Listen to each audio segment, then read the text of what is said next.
జాతీయవాద జర్నలిజానికి అసలైన వేదిక నేషనలిస్ట్ హబ్ ని సబ్స్క్రైబ్ చేసుకోండి. నోటిఫికేషన్స్ కోసం బెల్ ఐకాన్ పై క్లిక్ చేయండి. సురేష్ గారు, ఈ ఈవీఎంల గురించి మాట్లాడడం అనేది అంటే జనరల్గా మనం చూస్తున్నాం, గతంలో చాలా సీనియర్ లీడర్స్, ముఖ్యమంత్రులుగా చేసిన చంద్రబాబు లాంటి లీడర్స్ కూడా ఓడిపోయినప్పుడు, లేకపోతే ఓడిపోయిన తర్వాత, లేకపోతే ఓటమికి ముందు ఇలాంటి వ్యాఖ్యలు చేయడం మనం చూస్తూ ఉంటాం. ఇప్పుడు ఈవీఎంల గురించి రాహుల్ గాంధీ గారు మాట్లాడుతున్నారు.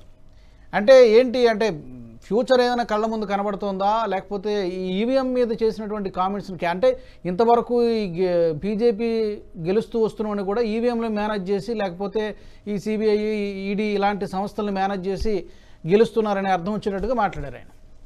సో ముఖ్యంగా ఈవీఎంలో కామెంట్స్ ఎలా? డెఫినెట్ ఆయనకి ఈవీఎంస్ ఇప్పుడే కాదు, ఎప్పటి నుంచో ఏడుస్తున్నాడు. ఎందుకంటే బ్యాలెట్ పేపర్ ఉన్నప్పుడు బీహార్ లాంటి ప్లేస్ లో, యూపీ లాంటి ప్లేస్ లో వీళ్ళు ఆడుకున్నారు, మనకు అందరు గుర్తుంది. ఈవీఎం వచ్చిన తర్వాత వీళ్ళు చేయలేకపోతున్నారు. వీళ్ళు ఎక్కడెక్కడ గెలుస్తున్నారో అక్కడ వీళ్ళకి ప్రాబ్లం లేదు, ఈవీఎం అంతా బాగుంది. రేపు తమిళనాడులో గెలుస్తారు లోక్సభ ఎలక్షన్, అప్పుడు ఏమన్నారు? కర్ణాటకలో మొన్న గెలిచారు అసెంబ్లీ ఎలక్షన్, అప్పుడు ప్రాబ్లం లేదు. తెలంగాణలో గెలిచారు, అప్పుడు కూడా ప్రాబ్లం లేదు. కానీ ఎక్కడెక్కడ ఓడిపోతారో అక్కడ డెఫినెట్ ముందే అడ్వాన్స్ గా బెయిల్ తీసుకుంటాడు రాహుల్ గాంధీ. ముందుగానే ఎక్స్క్యూజ్ తయారు చేసుకుంటాడు, చూడండి మాకు ఈవీఎం ఉండే దాంతో ఓడిపోయామని చెప్పేసి. యాక్చువల్లీ నేను చెప్తున్నా, election commission should actually bar him. ఎందుకంటే మన ఎలక్ట్రల్ ప్రాసెస్ మీద ఒక డౌట్ క్రియేట్ చేస్తున్నారు కన్సిస్టెంట్ గా. ఇది మనం రఫేల్ లో చూసాం, ఇది మన అదానీ దాని మీద చూసాం, ఇప్పుడు ఎలక్ట్రల్ బాండ్స్ మీద చూసాం, అన్నిట్లో చూసాం. ఎలక్ట్రల్ బాండ్ తో కాంగ్రెస్ కి 1600 కోట్లు వచ్చినాయి. ఎవరు ఇచ్చారండి చెప్పండి? వీళ్ళేమనుకున్నారు, మోదీ గారి లిస్ట్ లో అదానీ, అంబానీ అందరు కనిపిస్తారని. ఎవరు కనిపించకపోతే దానికి ఇప్పుడు వాళ్ళకి ఏడుపు వచ్చేస్తుంది, ఏం చేయలేకపోతే. సో ఈ రాహుల్ గాంధీది ఎలక్షన్ ఓడిపోయి ఈవీఎంలు యూజ్ చేస్తున్నాం, మనం ఈవీఎంలు ఉంటే మనం ఓడిపోతాం. అరే మీరు గెలుస్తున్నప్పుడు మీకు ప్రాబ్లం లేదు, మీరు ఓడిపోతాను 100% షూర్ ఉన్నప్పుడు ముందే మీరు ఒక యాంటిసిపేటరీ బెయిల్ తీసుకుంటున్నారు. ఏది ఓడిపోతాం, బ్లేమ్ చేయాల్సింది వీళ్ళనే బ్లేమ్ చేయాలి, అది మన ఈవీఎం పనిచేయదు, అది ఇది అని చెప్పేసి. మీరు ఎలక్షన్ పార్టిసిపేట్ చేయకండి. ఎందుకు చేస్తున్నారు? మీకు బాయ్కాట్ చేయండి. మేము ఈవీఎం తీసేదాకా మేము ఎలక్షన్ లో పార్టిసిపేట్ చేయమని చెప్పి బాయ్కాట్ చేయండి. ఆ పార్టీ కూడా గెలిచింది కదా, ఆ పార్టీ కూడా 2 రాష్ట్రాల్లో గెలిచింది కదా. ఇక్కడ అదే చెప్తున్నాను, తెలంగాణలో గెలిచాడు, కర్ణాటకలో గెలిచాడు, అప్పుడు ఈవీఎంలు అన్ని బాగున్నాయి, అప్పుడు ప్రాబ్లమే లేదు. వీళ్ళు ఇంత గొడవ చేసిన తర్వాత సుప్రీంకోర్టు వీవీప్యాట్ పెట్టారు. వీవీప్యాట్ లో మ్యాచ్ అవుతుంది, ఏం ప్రాబ్లం లేదు. అంటే the system is working well. కానీ వీళ్ళకి ఏంటంటే వీళ్ళు యాక్సెప్ట్ చేయలేకపోతున్నారు. ఏం యాక్సెప్ట్ చేయలేకపోతున్నారు? దట్ మోదీ గారు పాపులర్ మోదీ గారు వీళ్ళకన్నా ఎక్కువ పాపులారిటీ ఉంది, మోదీ గారికి ఓట్లు వస్తున్నాయి. ఈయన ఎక్కడ తిరిగితే కూడా మనం చూస్తున్నాం, ఒట్టి హైప్ క్రియేట్ చేస్తారు, మనుషుల్ని డబ్బులు పెట్టి బిర్యానీ మందు తీసుకొచ్చి ర్యాలీలు తీసుకొస్తారు, 10 ఓట్లు రావు దాని నుంచి. అదే కదా వీళ్ళ పరిస్థితి. వీళ్ళ దగ్గర ఉన్న ఇండియా అలయన్స్ మమతా బెనర్జీ ఎక్కడికి వెళ్ళిపోయింది, నితీష్ కుమార్ బీజేపీకి వచ్చేసింది. అన్ని ప్లేస్లలో వీళ్ళ అలయన్స్ అందరూ వెళ్ళిపోయింది సపరేట్. మిగిలిందంతా 2-3 రాష్ట్రాలు మిగిలిందంతే. ఈ రాహుల్ గాంధీకి ఇది ప్రాబ్లం ఇదే. ఈయన ఒక మెచ్యూరిటీ లేదు. ఇట్లాంటి మనిషిని ప్రధానమంత్రి ఎట్లా చేయాలని 10 మంది ఆలోచిస్తారు. ఈయన ఈ ప్రధానమంత్రి మెటీరియలా, లేకుంటే ఏదో స్కూల్లో పిల్లలు అడుగుతుంటారు చూడండి, మమ్మీ దగ్గర వెళ్ళి మమ్మీ వాడు నన్ను కొట్టిండు అని చెప్పేసి, ఆ పరిస్థితి రాహుల్ గాంధీది. అలాగే ఈ శక్తి దీనికి సంబంధించి కూడా ఈ షహజాద్ పూనావాలా కూడా మాట్లాడారు. ఆయన అన్నది ఏంటంటే, అసలు యాక్చువల్గా మనకి శక్తి రూపాన్ని మన హిందువులందరూ కూడా చాలా పవిత్రంగా చూస్తారు. ఆ శక్తిని ఓడిస్తామనేటువంటి మాటలు మాట్లాడడం కూడా అది ఇంటెన్షనల్గా చేశారు అనుకోవచ్చా? అది రాజుగారు నేను స్టార్టింగ్ లో చెప్పాను కదండి, ఆయనకి ఎవడో కాగితంలో రాసిచ్చిండు, శక్తి ఏంటో ఆయనకు తెలియదు. ఆయన మేము ఒక మోదీ గారి శక్తితో దాని వ్యతిరేకంగా కొట్లాడదాం చెప్పడానికి వచ్చి మొత్తం మిక్సప్ అయిపోయింది కంప్లీట్ గా. కిచిడి తయారు చేసుకున్నాడు ఆయన.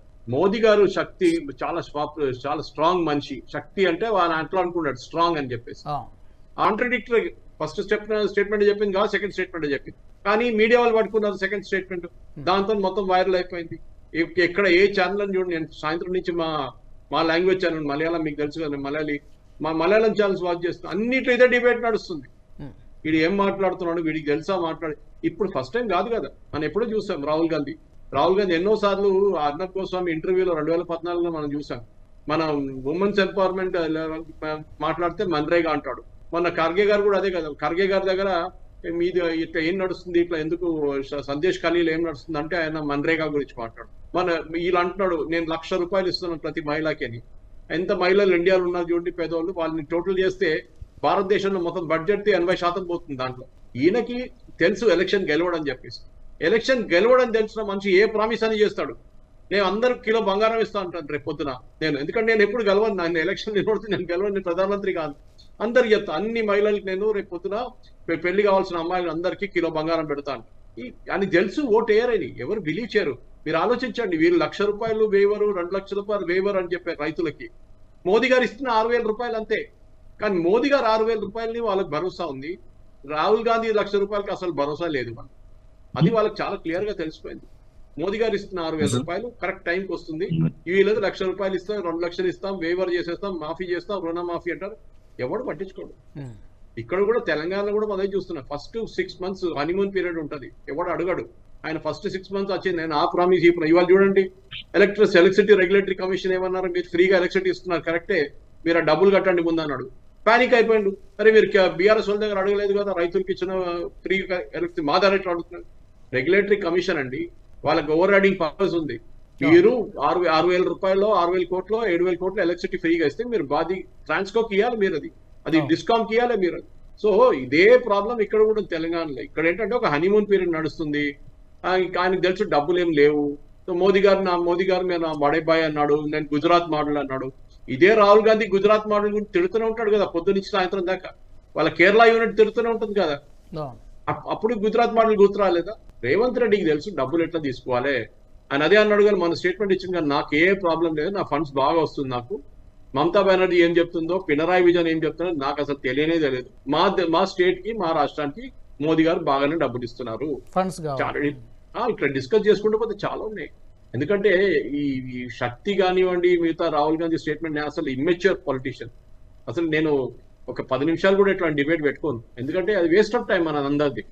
ఎందుకంటే కొత్తది ఏముంది, ఏమి కొత్తది లేదు కదా. అని చేసిన అదే బ్లండర్ రిపీట్ చేస్తున్నాడు. ఎగ్జాక్ట్లీ. ఈ వీడియో మీకు నచ్చినట్టయితే లైక్ చేయండి, 10 మందికి షేర్ చేయండి. అలాగే కామెంట్ల రూపంలో మీ అభిప్రాయాలను మాతో పంచుకోండి. Nationalist hub group of channels ను సబ్స్క్రైబ్ చేసుకుని తెలుగునాట జాతీయవాద జర్నలిజాన్ని ప్రోత్సహించండి. ఈ వీడియో కింద ఉన్న బెల్ ఐకాన్ పై క్లిక్ చేయడం మర్చిపోవద్దు.